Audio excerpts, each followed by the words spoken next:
You snowed it to your left.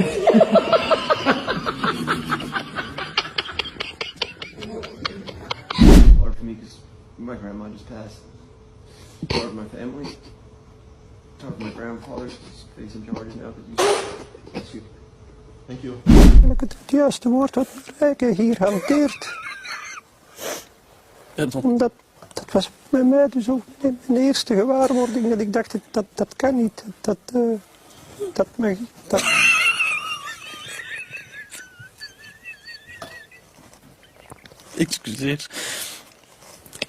Excuseer dames en heren.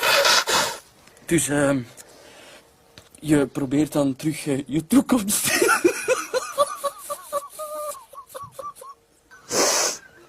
Ik begrijp.